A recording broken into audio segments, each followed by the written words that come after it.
నమస్తే, welcome to iDream media. This is soulful talks with శ్రావ్య.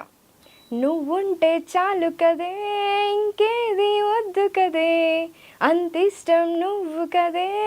ఓ ఈ song వింటే కోయిల కోయిల సాంగ్ వినిపిస్తుంది కదా. ఎక్కడ చూసినా ఈ సాంగ్ అయితే చాలా ట్రెండింగ్లో నడుస్తుంది.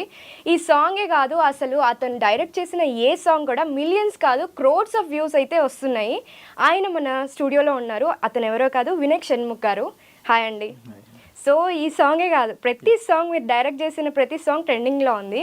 సో దాని గురించి ఒకసారి చెప్పండి. అంటే కాన్సెప్ట్ చేసిన తర్వాత సాంగ్ కంపోజ్ చేస్తారా, లేకపోతే కంపోజ్ చేసిన తర్వాత ఆ కాన్సెప్ట్ డిజైన్ చేస్తారా మీరు? యాక్చువల్లీ ఇదంతా కూడా మేము మోర్ దెన్ సాంగ్ టేకింగ్ వీటి మీద కన్నా ఎక్కువ ఐడియా మీద కాన్సన్ట్రేట్ చేస్తాం. ఆ పర్టికులర్ ఐడియాయే బేసిక్గా తీసుకెళ్తాం మమ్మల్ని ముందుకి.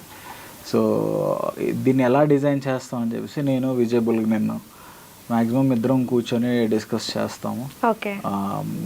తర్వాత లిరిసిస్ట్ ఉంటారు సురేష్ బన్శెట్టి అని చెప్పేసి, ఆయన మేము వేసుకున్న స్కెచ్కి పెయింటింగ్ వేస్తారు అన్నమాట. సో అలాగా ముగ్గురం కలిపి నేను చేసే ప్రతి వాటిలో వీళ్ళిద్దరు కంపల్సరీ ఉంటారు, ఖచ్చితంగా ఉంటారు. ఫస్ట్ అంటే మిమ్మల్ని డిఓపి అనాలా, డైరెక్టర్ అనాలా, లేకపోతే ఎడిటర్ అనాలా, ఏమనాలి, అన్నీ మీరే ఉన్నారు. అంటే యాక్టింగ్ కూడా అక్కడక్కడ కనిపిస్తే వెళ్ళిపోతారు. ఆఖరికి సురేష్ గారిని కూడా ఒక దాంట్లో లెక్చరర్గా వాడేశారు. అవునవును.